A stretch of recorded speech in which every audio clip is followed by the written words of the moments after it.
दोस्तों, आज की video Aurangzeb versus Shivaji, Maratha versus मुग़लों पर होगी और साथ ही मैं आपको ये भी बताऊंगा कि औरंगज़ेब ने शिवाजी के बेटे संभाजी को क्यों मरवाया था। दोस्तों, मराठों की शुरुआत 16वीं शताब्दी के शुरू में हुई थी। मराठा पहले मुग़लों के वफादार हुआ करते थे और मुग़लों के लिए काम किया करते थे। शिवाजी का जन्म 1630 में हुआ था।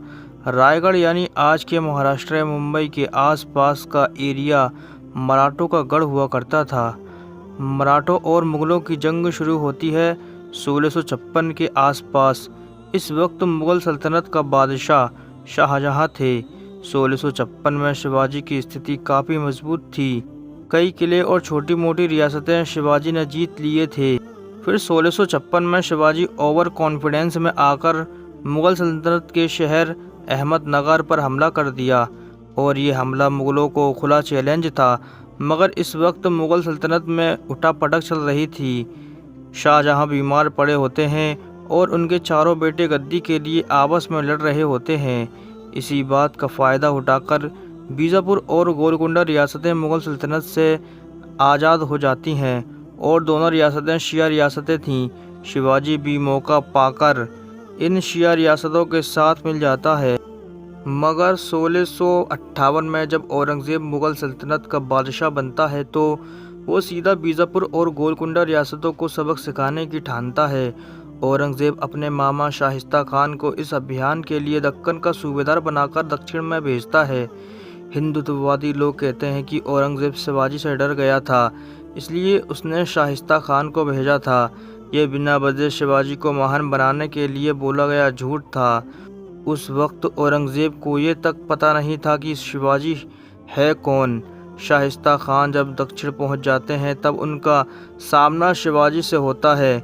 मराठों में अभी इतनी पावर नहीं थी कि वो मुग़ल सेना से सीधी टक्कर ले सकें। मराठा छापा मार युद्ध लड़ते थे, यानी सोती हुई सेना पर हमला करना, पीछे से मार कर भाग जाना। मराठा ये किया करते थे।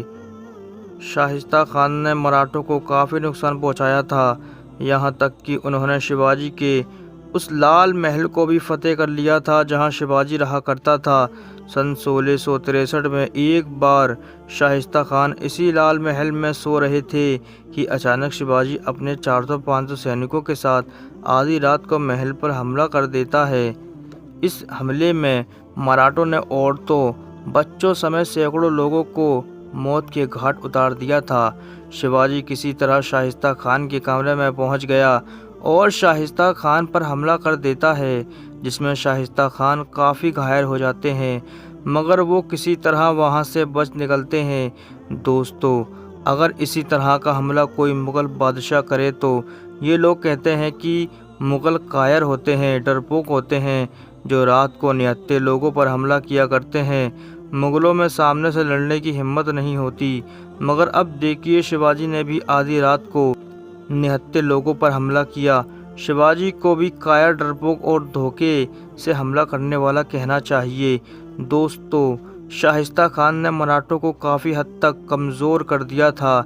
इसी वजह से मराठों के पास धन दौलत की कमी आ जाती है। पैसों के लालच में शिवाजी सूरत को लूटने का प्लान बनाता है और सन 1664 में शिवाजी सूरत में भयंकर तरीके से लूटमार करता है। कत्ले आम होता है, कई लोगों के घरों को उजाड़ दिया जाता है, जिनमें ज़्यादातर हिंदू ही होते हैं। सोचिए, यही काम अगर मुग़ल करते तो उन्हें लुटेरा कहा जाता। शाहिस्ता खान जब घायल होकर औरंगज़ेब के पास पहुंचते हैं तब औरंगज़ेब भयंकर तरीके से गुस्से में आ जाते हैं। ये वो वक्त था जब औरंगज़ेब को शिवाजी के बारे में पता चलता है, मगर अब भी औरंगज़ेब का टारगेट बीजापुर और गोलकुंडा ही थे, ना कि मराठा। मगर हाँ, अब शिवाजी को सबक सिखाना भी ज़रूरी था, इसलिए औरंगज़ेब अपने वफादार सेनापति राजा जयसिंह को दक्कन का सूबेदार बनाकर साउथ की तरफ रवाना कर देते हैं। राजा जयसिंह आते ही मराठों पर इस कदर टूट पड़ते हैं कि मराठों को भागने तक का मौका नहीं मिलता। मराठे और शिवाजी को हद से ज़्यादा ग्लोरीफाई किया जाता है। उनको बढ़ा चढ़ाकर इतना ताकतवर बताया जाता है कि जैसे मराठों ने मुग़लों के आगे कभी घुटने नहीं टेके थे। मगर इतिहास इसके बिल्कुल उलट है। 1665 में मुगल सेनापति राजा जयसिंह मराठों पर डायरेक्ट हमला कर देते हैं। शिवाजी उनको ज़र्रा बराबर भी टक्कर नहीं दे पाता। राजा जयसिंह शिवाजी के पुरंदर के किले को फतह कर लेते हैं और इसी फतह पर शिवाजी मुगलों के आगे घुटने टेक देता है। शिवाजी राजा जयसिंह के साथ बिना शर्त के समझौता कर लेते हैं। इसे पुरंदर का समझौता कहा जाता है। इस समझौते में तय किया जाता है कि शिवाजी अपने 23 किले मुगलों को सौंप देंगे। बीजापुर और गोलकुंडा के खिलाफ शिवाजी मुगलों का साथ देंगे और सबसे बड़ी शर्त यह कि शिवाजी अपने बेटे संभाजी को औरंगजेब के पास भेजेंगे। इसके अलावा एक शर्त यह भी रखी गई कि शिवाजी को बादशाह औरंगजेब के दरबार में हाजिरी देनी होगी। शिवाजी को मुगलों की सारी शर्तें माननी पड़ती हैं। कितनी अजीब बात है ना कि जिसको इतना बहादुर बताया जाता है वो मुगलों के सामने इतनी आसानी से घुटने टेक देता है, यहाँ तक कि अपने बेटे को भी औरंगजेब के हवाले करने पर तैयार हो जाता है। पुरंदर की संधि के बाद मराठों के पास कुछ नहीं बचता, न धन दौलत न रियासत। शिवाजी अब मुगलों के सामने सरेंडर कर चुके थे। शर्त के मुताबिक शिवाजी को औरंगजेब के दरबार में हाजिरी देनी थी और अपने बेटे संभाजी को औरंगजेब के हवाले करना था। मुगल सेनापति राजा जयसिंह शिवाजी को लेकर आगरा की तरफ रवाना हो जाते हैं। दोस्तों, औरंगजेब की दरिया दिली देखिए। शिवाजी के दक्कन से आगरा तक के सफ़र के लिए बादशाह औरंगजेब शिवाजी को 1 लाख रुपया खर्चा तक भेजते हैं। शिवाजी औरंगजेब के दरबार में पहुंच जाता है। अब नज़ारा देखिए, खूब भीड़ लगी है।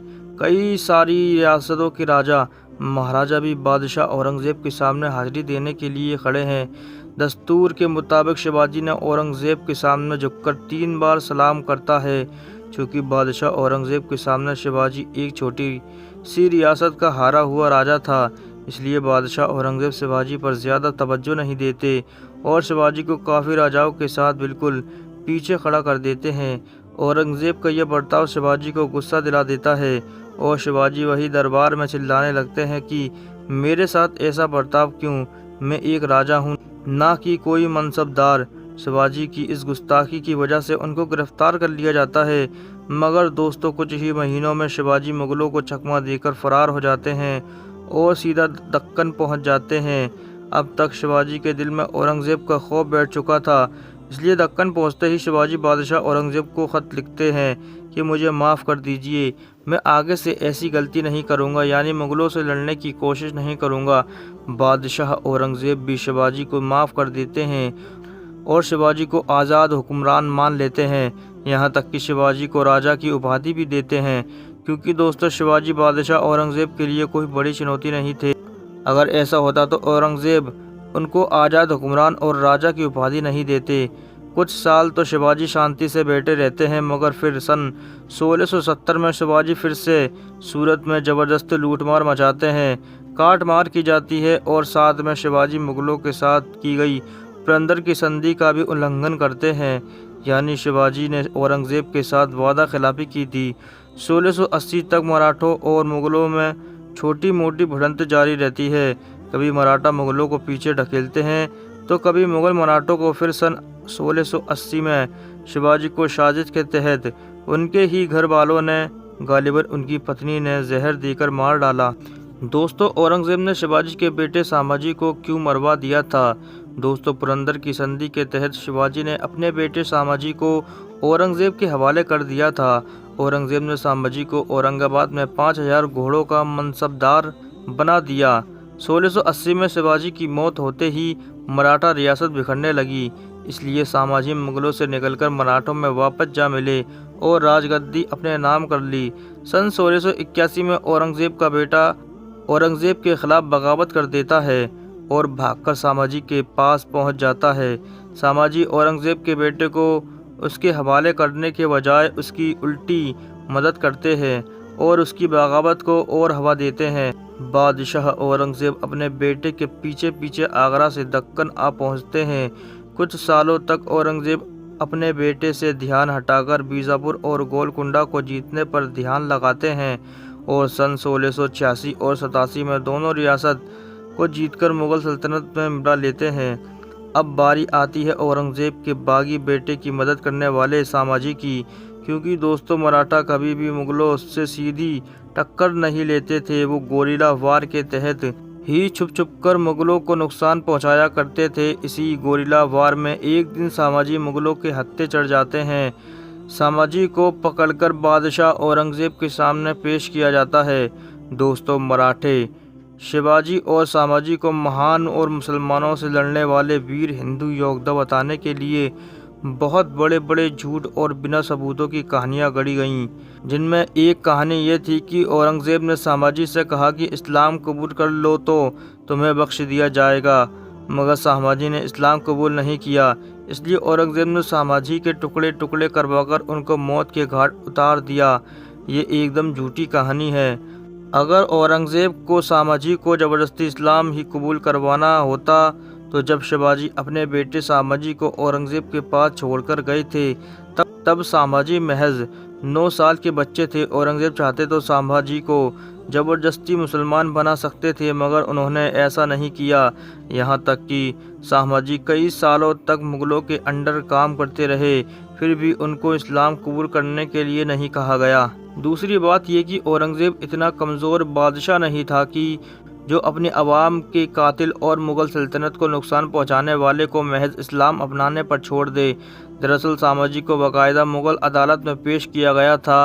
उन पर बेकसूर मुसलमानों का कत्ल करना और औरंगजेब के बेटे की बगावत में मदद करने के इल्ज़ाम में इंसाफ के साथ मौत की सज़ा सुनाई गई थी।